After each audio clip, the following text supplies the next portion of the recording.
The Sal Sirchia Show, the mayor of rock and roll.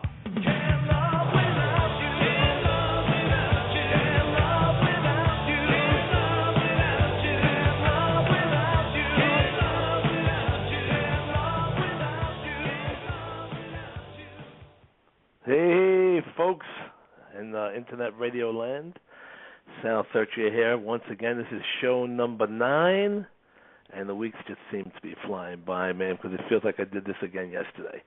I'm starting to think there's no such thing as 7 days of the week. I just think we sleep and we think there's more days, but it's really just another, like a little while after last week. Anyway, let me shut up for a second here because I'm talking a lot of crap. We got this week a very special guest, a longtime friend of mine. We met in 1990. His name is Paul Melchior. He's a musician from Brooklyn.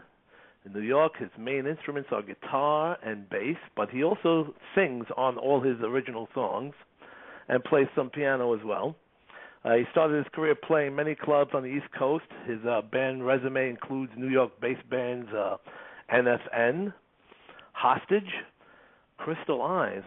What band is Crystal Eyes? With Sal Sirchia? Could that be me? Maybe. Also, we had Brother Tony Sirchia in that band, Kenny Lee, Scott, a million different drummers.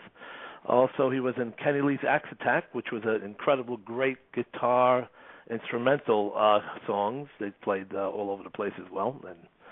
And a band also called R.G.A. He has opened up for some major artists, such as Leslie West from Mountain, Peter Criss from Kiss, which is also a good friend of mine. He did that in the Outlaws, and he did that all while he was a member of Kenny Lee's Axxe, not with Crystal Eyes, but with Kenny Lee's Axxe. And others as well. Over the past few years, he's devoted his time and energy into writing, recording, and producing, mixing and mastering his own original material. His latest single, which we're going to play twice tonight because I like it that much and I think it's that great that it should be heard twice, is now available on iTunes. And he's currently working on his first full-length album, which he hopes to release in late summer or early fall of 2014. So let's bring on my good friend, Brother Paul Melchior. What's going on, brother? How you doing? Hey, I'm hanging loose like a long-haired goose. What else can I be doing? Actually, it's not as long as it usually is, but I just got a haircut, so I kind of look like a short-haired goose right now. Well, I'm a gray-haired goose, so you got one up on me. Yeah. No, I'm also gray and short. But, we got to, on Facebook, I keep the old pictures up. This way people think I still look the same. That's what you got to do. Exactly. Keep everything in the past. So, Brother Paul, listen, I love the song. I've been playing it in my car over and over again, and I really like it. I'm not just saying that to promote you or try to sell this song. I just think I've heard a lot of your stuff. You've written a lot of songs, but this is like one of my favorites. Well, it's probably one of the more commercial things I've done, Uh-huh. And So let's start from the beginning now. How old were you when you wanted to get into like playing guitar and music? Well, I technically started playing when I was 8, but my parents got me a guitar for Christmas and sent me for lessons. Long story short, it was a disaster. Yeah? Oh God, it was. Some people just like they take to the instrument quickly. With me, it was like a total struggle. I mean, it sounded horrible. My hands were killing me. It was totally frustrating. I went for about 3 lessons and I quit. And then about 8 years later, I picked it up on my own. Same guitar sitting in the corner for 8 years. Picked it up and started trying to figure out songs from records. And eventually went for lessons. Fast forward a few years after that, I met Kenny Lee, that you mentioned before, a brilliant guitar player. Took lessons from him. And he introduced me to the mayor, and I joined Crystal Eyes. Yeah. Well, I'll tell a little story about that. How me and Paul met. It was the freezing winter night. That's right. Of 1990. Not unlike tonight. Is it? Yeah. It was freezing. I was freezing that night, and it was 1990. And my friend Joe Spinell's best friend, which we were all like a little clique, Peter Dorsey, had opened up a club called the Abilene Cafe on 14th Street, and I forgot what avenue, 9th Avenue, something like that. And at the time, I had a reputation of packing clubs everywhere I played. I would pack the clubs. So, he wanted me to play there because he had just opened the club. And I said, well, it's a blues club. I said, do you want me to do my original stuff or should I do some blues? So at the time, I told it was just me. It was me, Tony, Kenny Lee, and Mick Santorio, me and Tony Sirchia. And I said, well, you know what? We're professionals. Let's just go there and play blues all night and get paid. We made some good money. And Paul that night came down. Kenny brought him down, and that was the first night I met Paul. And he got up and jammed. He said, "Hey Sal, can I buy you a drink?" I said, "No, but you get up and jam with us or what?" And sure. And then Paul got up and played a bunch of songs with us, and that's how we became lifelong friends. Yeah. Yeah. And ended up working together in the band together as well. In a couple of things, besides Crystal. I remember that night like it was yesterday, man. That's when I first met Tony also. Yeah. I met both you guys. And the funny thing is, we packed that little place that night, and we could have just done our own material, but we did blues, and we were throwing in all kind of like maybe a few Beatles songs. Yeah, we did some Beatles stuff. We did some Hendrix. Right, the Jimi Hendrix. That's what I did with you, and it was a fun night, and what the heck, we got paid. All the club cared about was getting a lot of people in there, and that's what I did. Yeah. Yep. So that's how me and Paul became friends and worked together. So now, Paul, you started at 8, and it wasn't going well. Now, when you took lessons, did you take lessons from like a private teacher as a kid, or did you go to one of those guitar stores that gave lessons like in the little room exactly. somewhere? My first teacher was a guy on the avenue right down the block from me, and it was a music store where they used to sell records. And he must have been like, I don't know, 20 years old or whatever. And but it wasn't his fault. I ain't blaming him. Was it Eddie Trunk? I mean, didn't Eddie Trunk sell records in Brooklyn? From that metal show? May have been. No, actually, this guy was old. If it was Eddie Trunk, then he was probably 4 years old. But Eddie, I remember we went to some record store in Brooklyn. I think Eddie Trunk worked there at the time or something like that. I don't recall exactly the place, but you took me there, I think. Oh, was it Zigzag? That's the one. That's the one. Was it on 23rd Street in Avenue U? That's right. Didn't he work there, Eddie Trunk, from that metal show? Maybe. It's possible. I know the owner's name was Stanley, I think, and it was a guy, Phil, that used to work there also. Yeah, maybe I'm mistaking him with somebody else. But well, he's from Jersey, so I don't know if he worked. there. Right. But so it's okay. So you took lessons there. Now, when did you start getting pretty decent at your? Because you said 8 before. You said I quit after 3 lessons. Old. That was it. I couldn't deal with it. And then it's like around 16. I remember the first song I figured out was Strutter by Kiss. I put on Kiss Alive. And like I said, I picked up the same guitar, so it obviously wasn't in tune. But it was in tune enough for me to match the notes, I figured out the riff from Strutter, and I played it all on one string because I had no idea how the instrument worked, just like all on one string, sort of like, I can't think of the guy's name now. Well, you did well for yourself, considering you don't have any older brothers or sisters or anything like that. No, but my parents were always good, always encouraged music. We always had music in the house. Because right. I mean, was your mom or anybody in your house? I had my brother Tony, and he's much older. He's 6 years older than me, so he was into the Beatles, and it got me into it at an early age. But you, didn't have that. So whatever you got into on your own, basically. Yeah, it was the Beatles. I mean, I was when they played Ed Sullivan, I was 2.5. So. I mean, I remember the first song. I don't know if it's the first rock and roll song you ever heard, but "She Loves You" is definitely the first song that got my attention. I mean, like it may have been the first song. I don't know. It was a long time ago. Right. That was the song, and it's just a brilliant song. To this day, it's still you listen to it, it's like wow. It's a perfect pop song, So now you're 16 years old, right? Mm-hmm. So now you're 16. It's like 1976. 77. Around there. 77.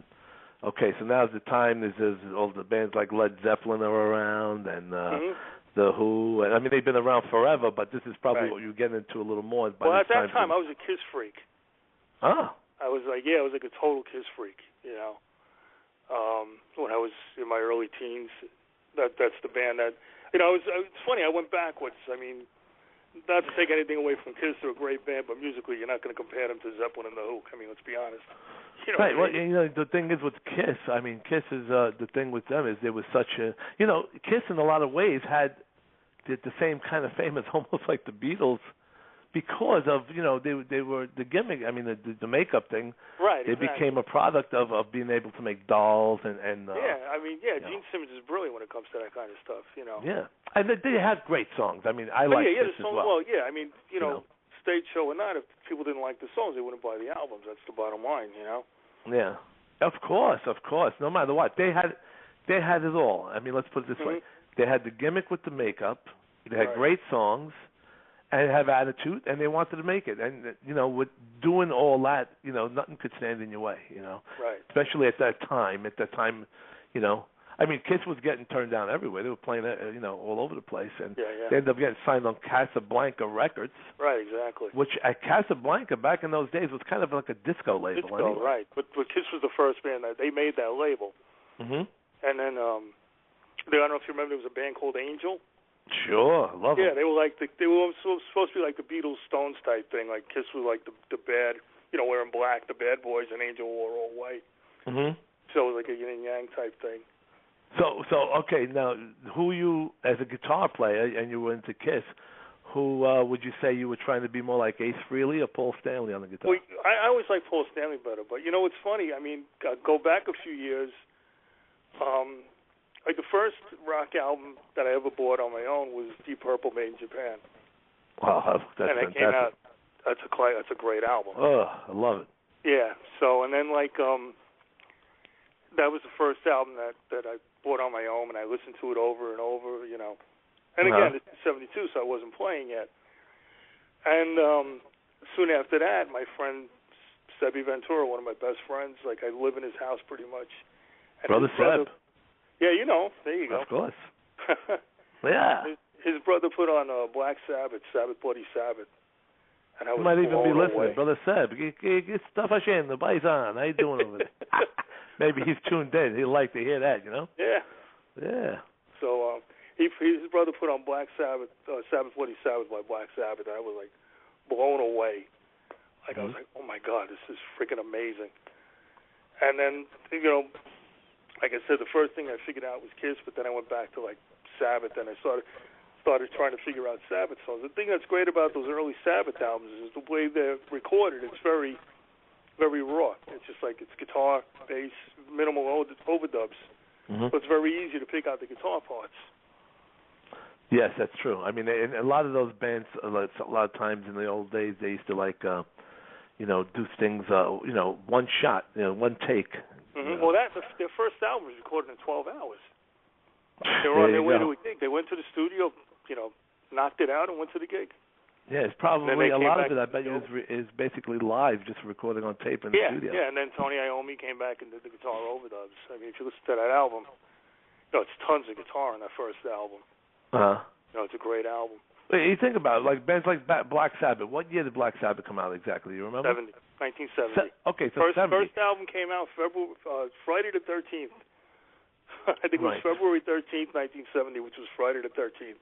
Now, you think about it, that's 1970. Now, Sgt. Pepper was what year? 68? 3 years before that, 67. 67. So, Sgt. Pepper was the first album to be recording on 4-track. Yeah.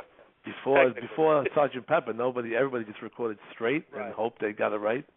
Yeah. But Sgt. Pepper was the first thing to be recorded on 4 tracks. Only 3 years later, they couldn't have adapted that much in the studio as far as technology. Right. Yeah, wouldn't advance that much in 3 years exactly.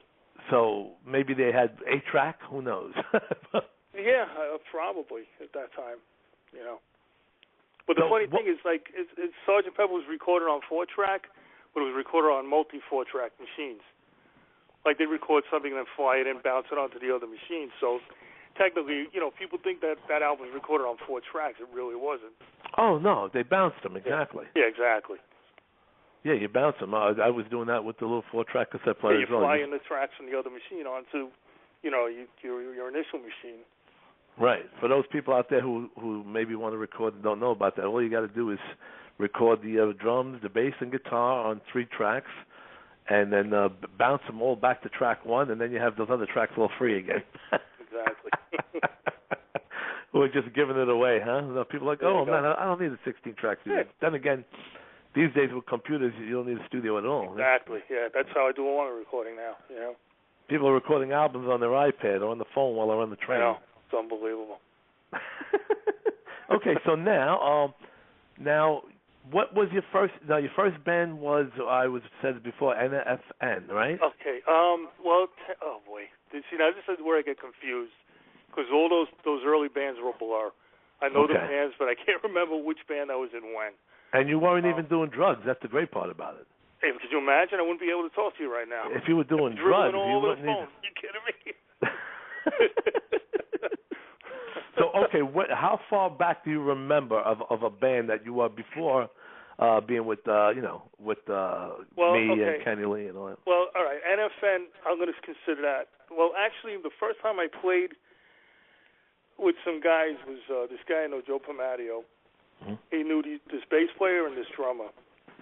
And I never played with people before that I can remember. Right. And he's like, look, we're supposed to have this guitar player come down. He can't make it come down. And I was playing, I don't know, maybe a year. Mm-hmm. I was so nervous. Forget it. And these guys were good, man. I mean, for all I knew, they could have been like, it was a bass player or a drummer, and this guy Joe played keyboards. And these guys were good. I mean, they were definitely out of my league. And I just remember like trying to keep up with them, and they were getting really annoyed. Really? But I mean, you got to get your feet wet somewhere, so there's that. Yeah, no, you all got to start somewhere. And you know what, Paul? Hold that note, man. I think we're going to go to a commercial now. I think Joanne has those commercials queued up, so we'll be right back in a few minutes with Paul Melchior. Does this sound like you? You want an online interior design business that puts money in the bank and even makes you money 24/7. You have the design skills, but you're unsure about the online business part. Or maybe you already have an e-decorating business, but the web traffic trickles in and the sales are slow. It seems like you'll never harness the power of the internet, and your dream of a successful online business feels out of reach. If you have plenty of unanswered questions and you're searching for reliable answers, look no further. Introducing the E-Decorating Missing Manual.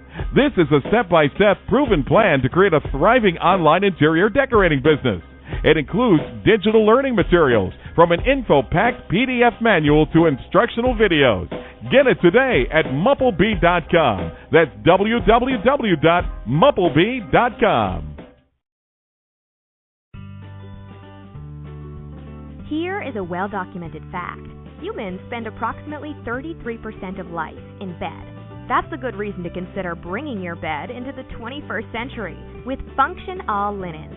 They'll change your bedtime forever.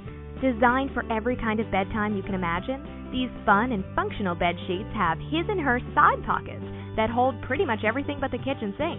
The pockets allow you to have your cell phone, iPad, remotes, and anything else you need within your fingertips' reach at all times. No more cluttered nightstands. No more fumbling around in the dark. Simply reach for your pocket. Experience the affordable comfort and pure luxury that only Function All Linens can offer. For more information or to order, visit functionall-linens.com or beddazzle.com. Is this the second commercial or the first one? This is the second one. Okay. And we're back, folks, with Brother Paul Melchior. As a matter of fact, we have a caller. And who's the caller? Who is this here? Hello? Oh, I know that voice. That sounds like Barbara, baby. Oh, I told boy. you I'd call in. Hey, Barbara. Hi, Paul. How are you? I'm good. I told you I'd call in and say hello, so I'm calling to say hello. Barbara, babe, you don't have any cool questions you might want to ask for? I mean, even though you know him for 100 years, maybe there's something you don't know about him that you might bring out to the audience worldwide that we have here. We got people listening in L.A., and Jimmy Page told me he was going to tune in as well, so you never know. Barbara's probably like, Jimmy Page, wait a minute, baby. I'm not hanging up now. Okay, I have a question for you, Paul. What do you think about Mark Knopfler? Mark Knopfler, he's a great guitar player. I mean, the way he fingerpicks, his style is really unique. It's funny, I love the way he plays, but I'm not a big fan of Dire Straits. But as a guitar player, the guy's, top notch.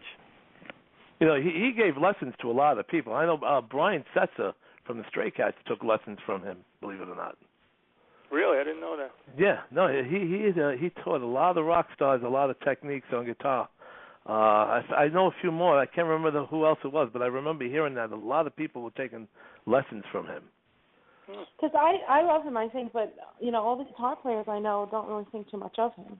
Really? So, no, he's great. I mean, I really haven't met a guitar player that's really. That's like, surprising. oh, he's good. I love him. Yeah.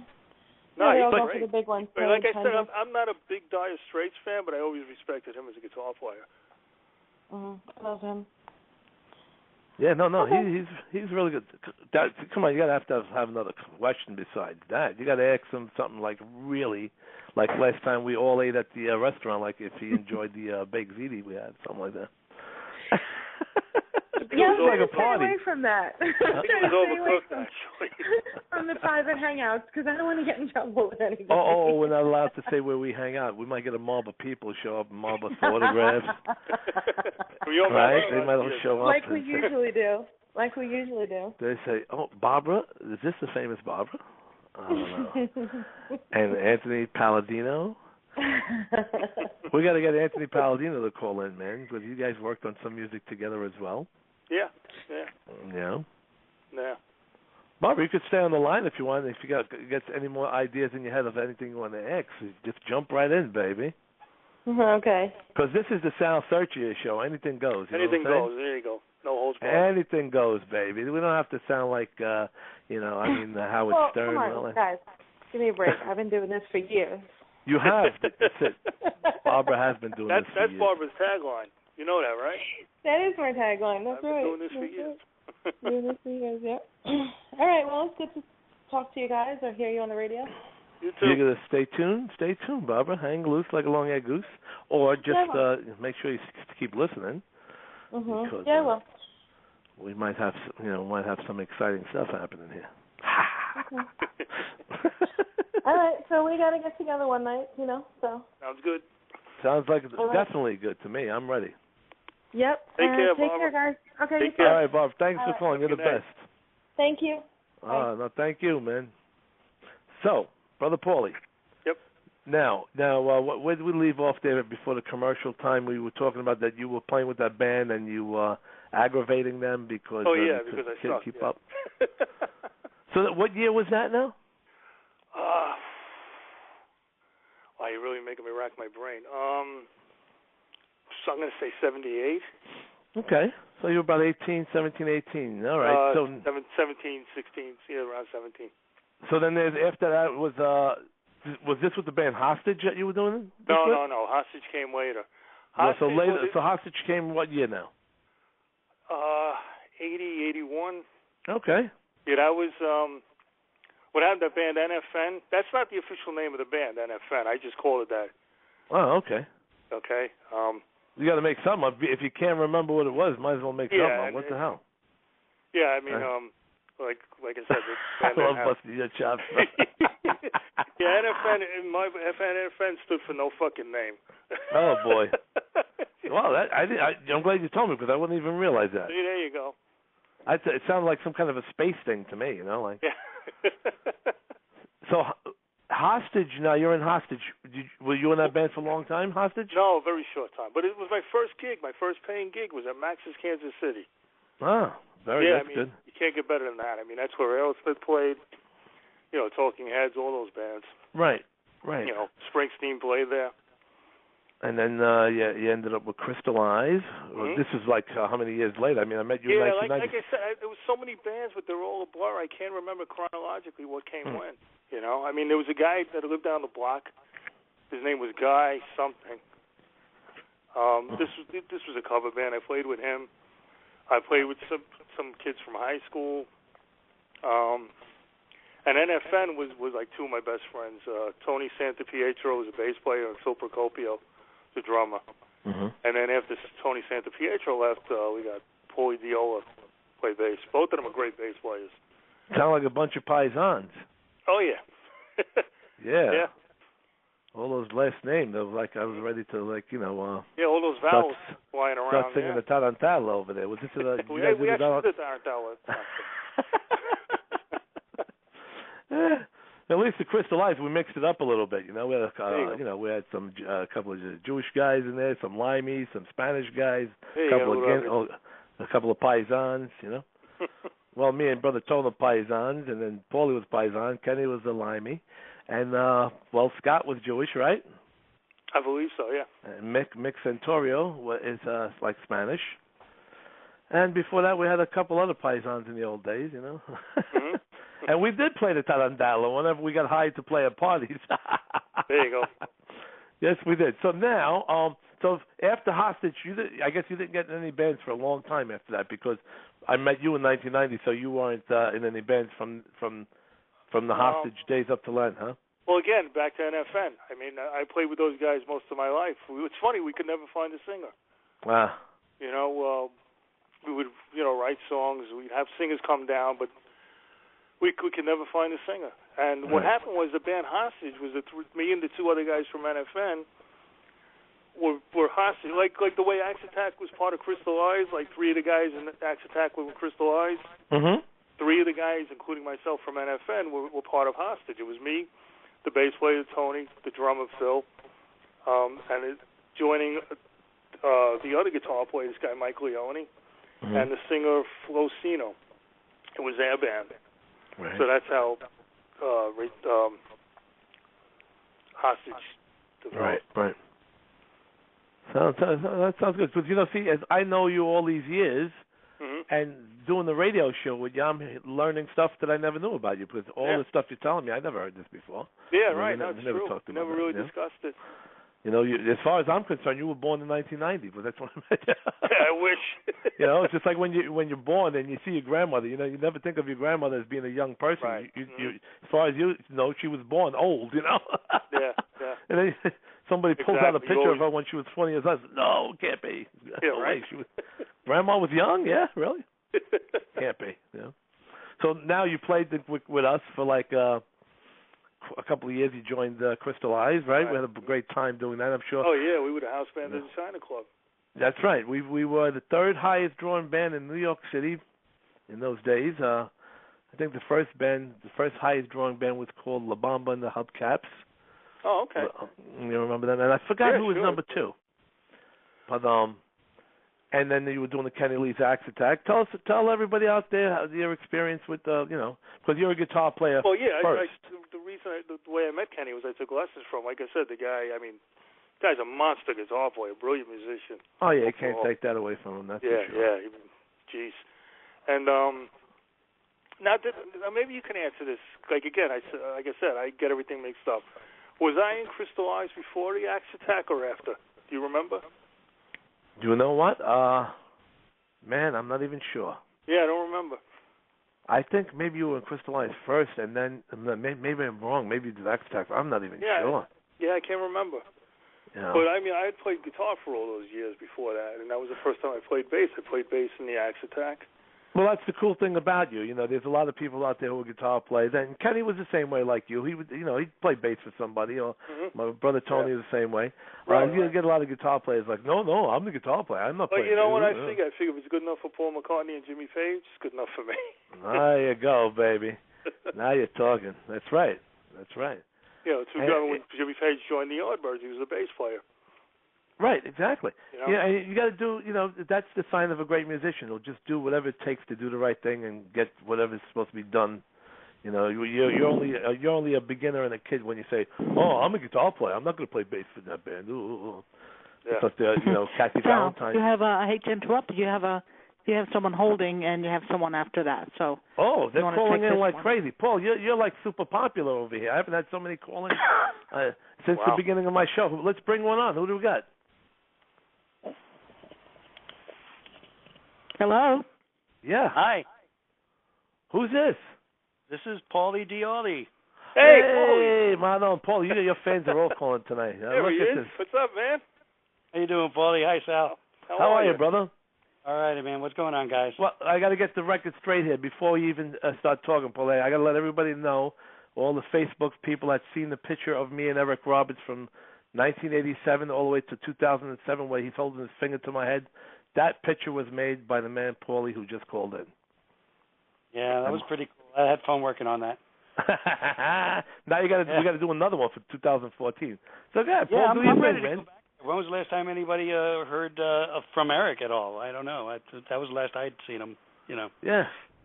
But, Paul, you know what you got to do? You got to ask Paulie about his new song, because he's got a great new song we're playing in a few minutes. So I'm looking forward to hearing it. I know that Paulie's been doing a lot of his own production work, and I'm looking forward to it. But I had to call in when I heard you guys talking about all, the litany of bands that Paulie was in, and thank you for mentioning me, Paulie. Oh man, Paulie, I mean, you was like one of the best bass players I ever played with, man. You know. Wow, cool. You're always like top notch, man. Always on top of it. Likewise. And a great songwriter too. yeah, and you're still playing. You have your band, Paul, still? Actually, my band broke up about a year and a half ago, and I've just been laying low, and I'm ready to get back into the scene this year. So I'm not looking to jump in with both feet. Really, I'm just going to kind of ease back into it right now.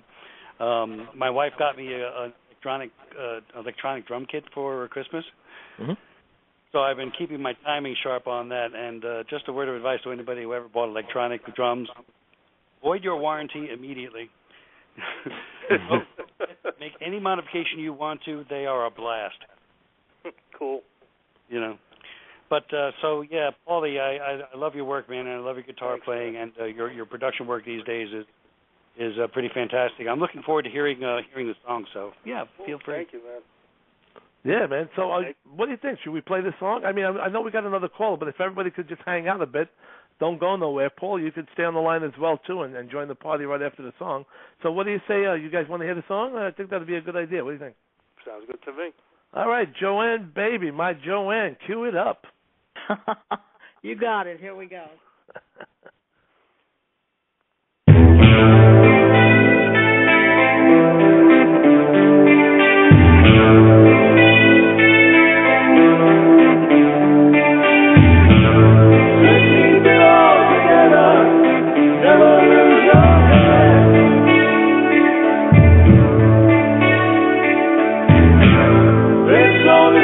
Your wings were the last things I tasted.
I can't sing no more. I'm getting old. You hear that voice? Paul, you got to teach me how to sing again, man.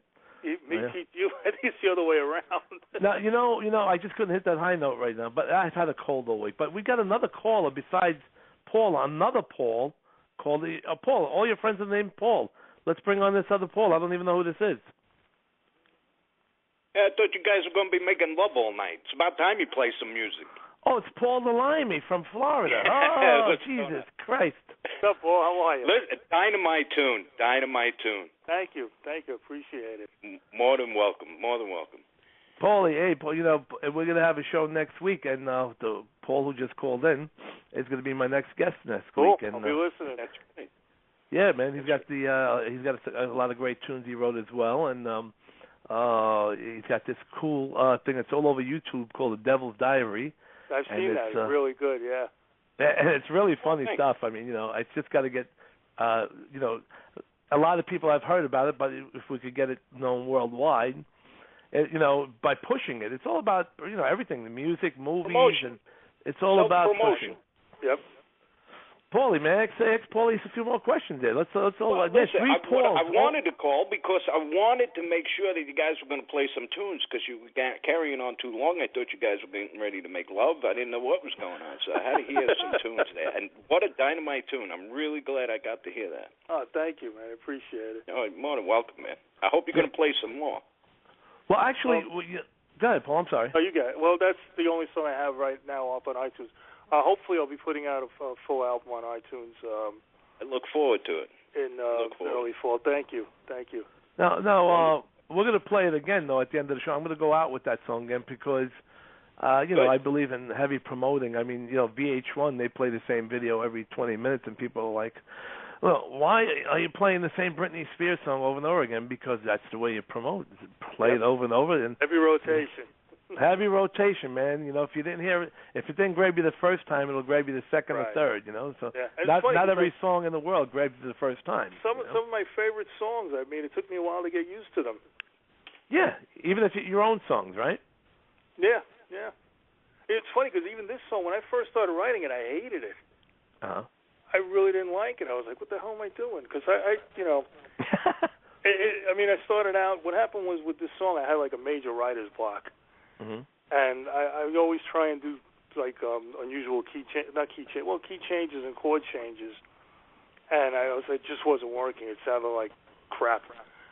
So I was like, let me just take it down to basics, and you know, I did like an A minor, C, G, and D, and that's basically what this song is. And I just kept building on it, adding timpanis, adding strings, and came up with lyrics, and you know, it developed.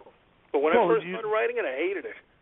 Did you and Paul? Well, I call him Paul the Limey because we've been friends since 1976 or something. But his real name is Paul Speakus. Right. And Paul's from his family. He's all from Liverpool, England. So you know. He's, wow, Liverpool! I didn't know that. I knew he was English. I didn't know he was from Liverpool. Yeah, Paul, as a matter of fact, I was listening before your conversation. I'm pretty sure you were in Crystallized before the Axxe attack because I remember seeing this. And I remember seeing you both with just Crystallized and then with Axxe Attack. Okay, so I'm going to go with you probably know. Like I said, my own history. I got everything mixed up. I don't know what happened. You know what it is? You're getting old, my friend. Yeah, tell me about it. I know that every time I get out of bed. The first thing to go is your memory. Yeah, I hear the creaks every time I get out of bed. I got a feeling next week's show is like I'm going to probably have to crawl under my desk at next week's show because I could feel it already. Paulie's going to be, oh my God, we got problems, folks. That's going to be fun, man. That's what you want. Yeah, of course. Well, I mean, we're going to probably put Howard Stern out of business when Paul comes on together. We're going to work on it. We'll see what we can do. Yeah. Have you sent me anything yet, Paul? Have you sent me anything? You sent me some kind of message on Twitter. I got a lot to do. There's a lot of TV to catch up on. I ain't got time to do this. Okay, well we got a few days. Joanne, no, definitely baby, you'll out be getting in the next few days. Joanne is my Robin. See, me and Joanne are like Howard Stern and Robin, you know. So, really? Yep, and Eddie Robbins is holding for you. Okay. We got another All right, caller. guys, I'm out of here, and I'll talk to you soon. Yeah, man. Paul, love thanks the for calling, man. Keep them coming. Bye-bye now. Hey, do you guys mind if I still hang out? Yeah, sure. Sure.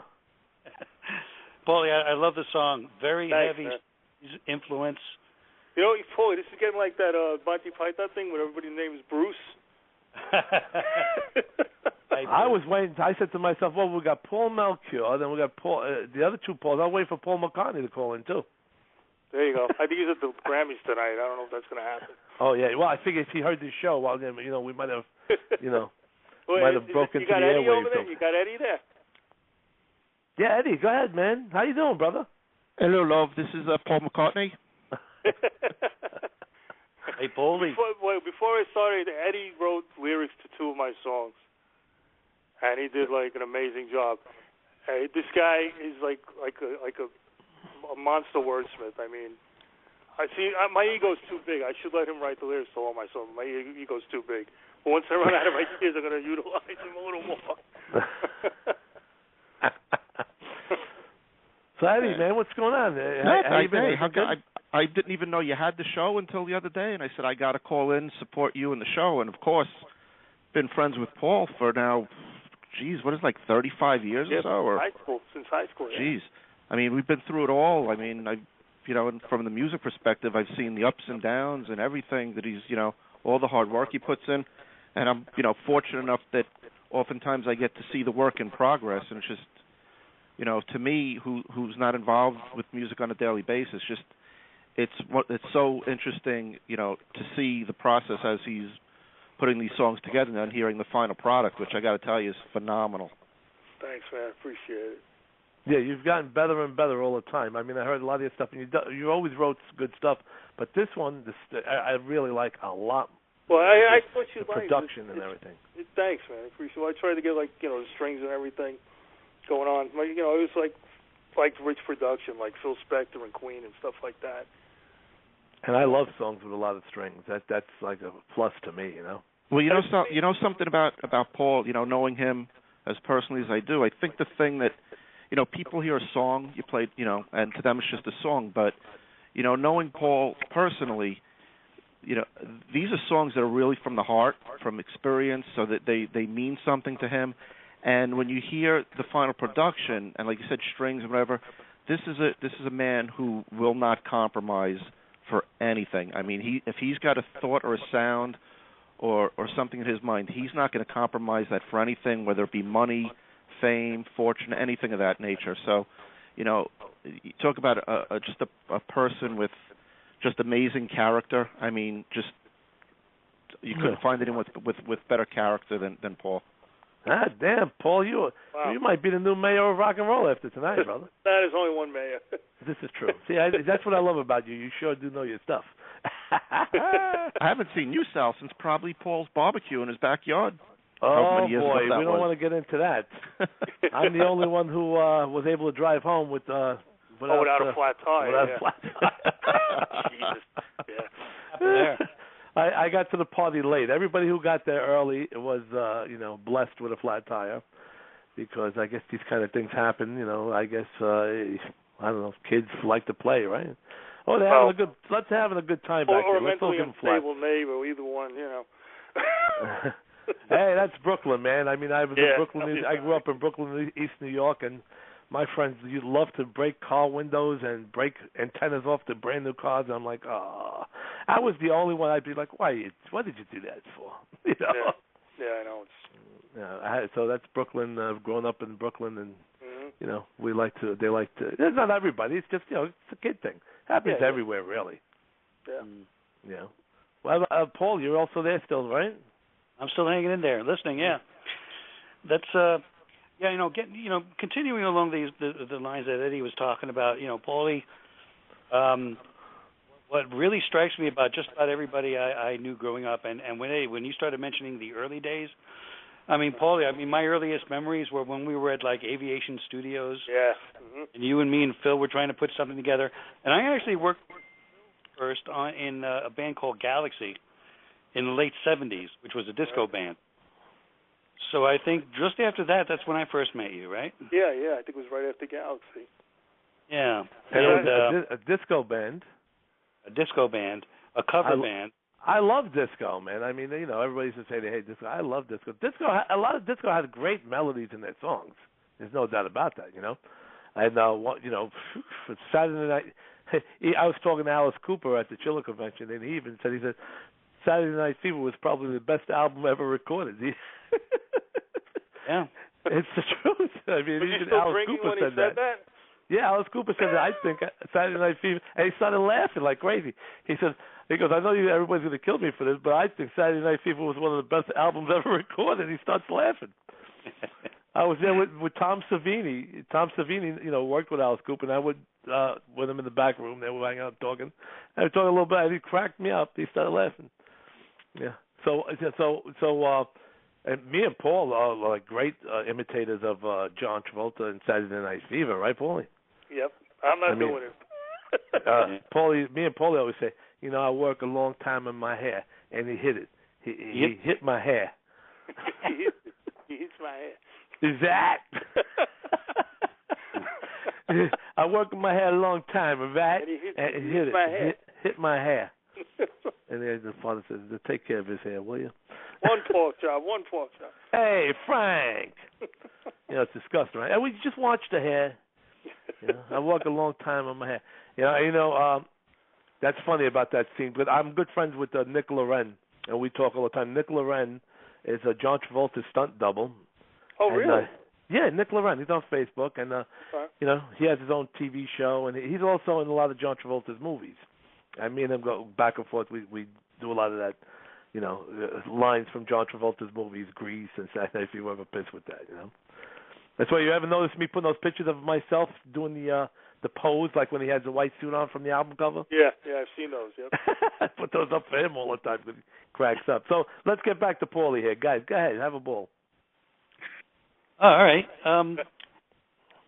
So there's a great, Paulie, you got to tell the story, but I remember it from the Fringes.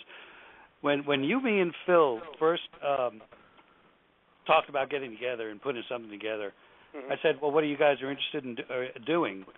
And you put in a cassette for me. We were driving around Cropsey Avenue. Oh, man. Tell this story, Paulie. It was, we're driving in the car, like, Paulie, check this out. This is like the type of stuff we want to do. It was the Scorpions' Virgin Killer. And I don't know if you've ever heard the title track for the album, but it's like pretty balls out. It's pretty outrageous. And Paulie's like, what the hell is this? I was used to I was ready for anything that was pretty commercial, and to me heavy was, like you say, Alice Cooper, but the stuff that was pre-thrash metal that was coming out that that was guys, pretty heavy for the time. That's early Scorpions with Lee John Roth, with the original guitar player. Yeah, that was pretty awesome stuff. That was Yeah. Yeah. And Paulie's like, what the hell? I met that whole band one night at the China Club, and they didn't speak hardly any English. I was like, I thought they they were all spoke German. English. They have very thick accents. They just came out with an unplugged CD, DVD combo thing. Mm-hmm. Did they do Virgin Killer? What's that? Did they do Virgin Killer as unplugged? Probably. Like it's an unplugged thing, and they have strings with them and everything. I heard their version of "Rock You Like a Hurricane." It was pretty interesting. It was pretty cool. Wow. Yeah, I couldn't understand the word. I was talking to the singer, the main, the lead singer. Klaus Meine. Yeah, I don't know his name. Yeah. I wasn't. I mean, I liked a couple of their songs, but I wasn't really a big Scorpions fan. I like their early stuff. Most bands I like their early stuff. Like Queen, their early stuff to me is incredible. Mm-hmm. And in the '80s they were good, but you listen to Queen 2. That album is amazing. I mean, if anybody out there doesn't have that album, you should check it out. It's an incredible album. Oh yeah, no, Queen's a great band. I mean, forget about it. Not too many bands like Queen, Yeah, no, they were very unique. And Freddie Mercury. I mean, how many people could sing like Freddie Mercury? He could go from genius. He could go from the top of the mountain to down below by the sea. I mean, his voice. He hit those notes. Forget about it. I mean, besides being a great singer, it's amazing. I mean, he wrote Bohemian Rhapsody all by himself. Right, and look at all those harmonies. I mean, of course, you got to do that in the studio, but still, that's a lot of work. People hear it, but they just hear it. But we know the kind of work that's put into a thing like that. Yeah, definitely. I mean, even live, they couldn't do that live. They had to play the tapes during that part. Yeah. Yep. Yeah, man. So, Now, everybody, we got some time left, but I want to also remind everybody that the song you heard tonight by Paul Starlight is available on iTunes. What is it, Paul? Like 99 cents? What 99 cents. And let me just spell my last name so people. Yeah, sure. Go ahead. It's Melchior.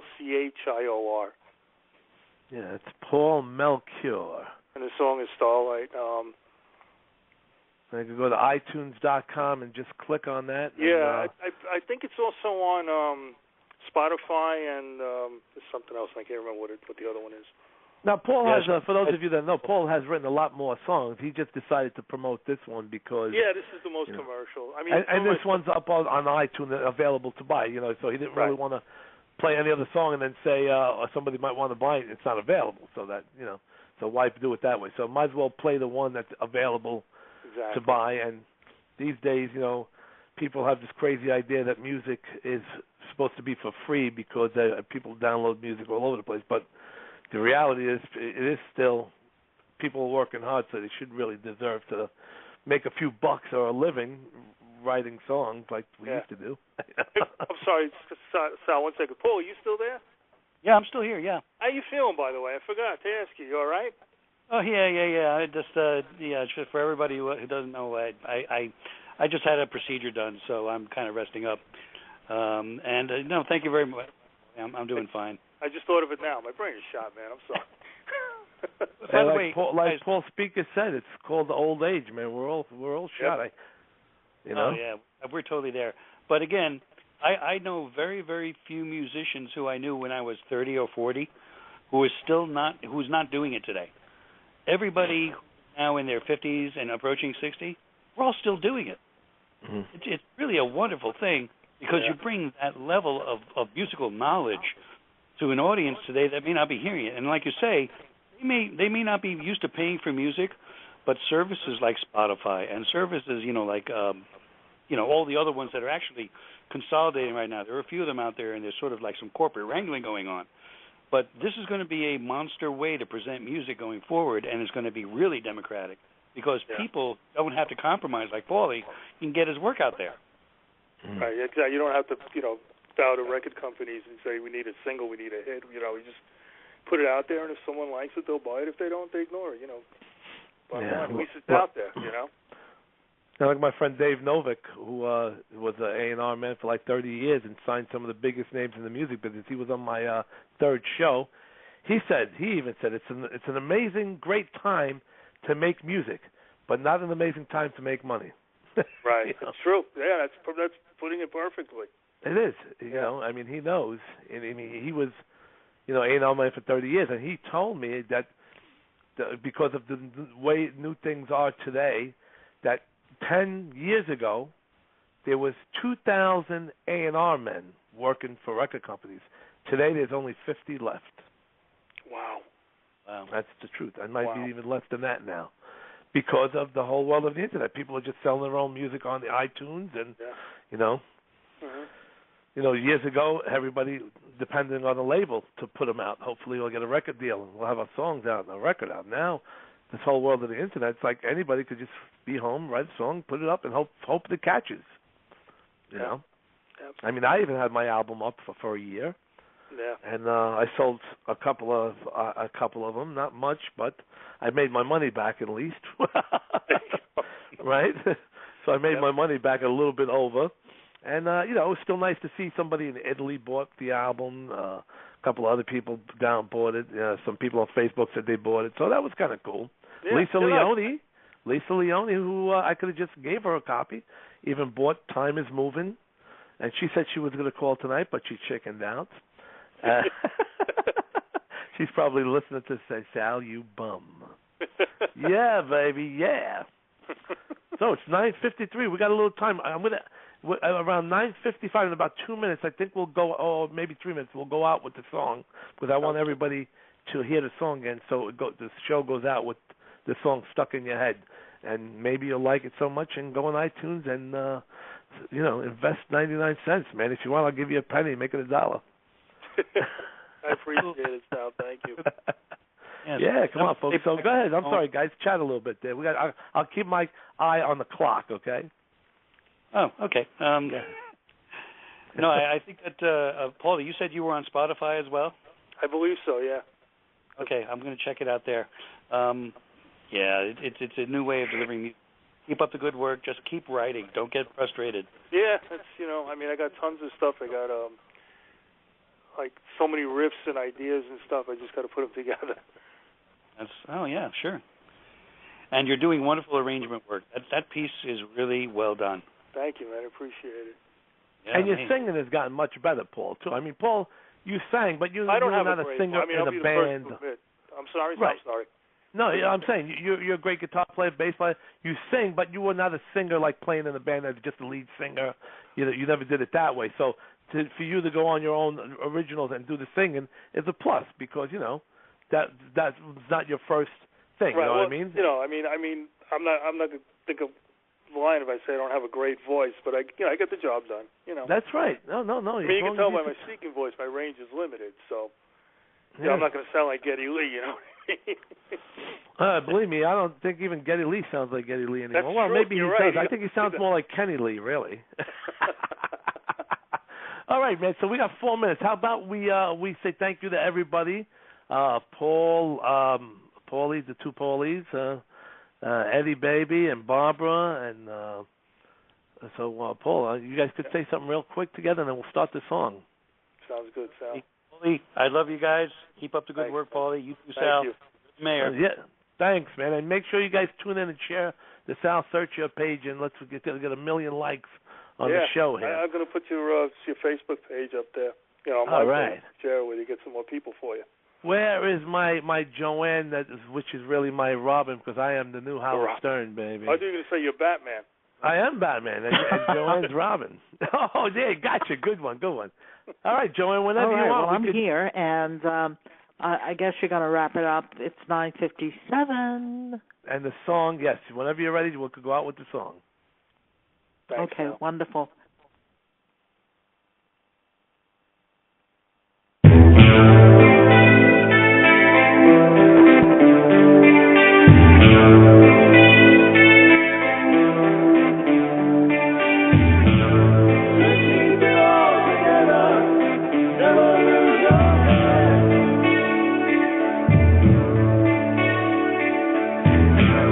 It's only 6 short weeks for the last things I did.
Thank you for listening.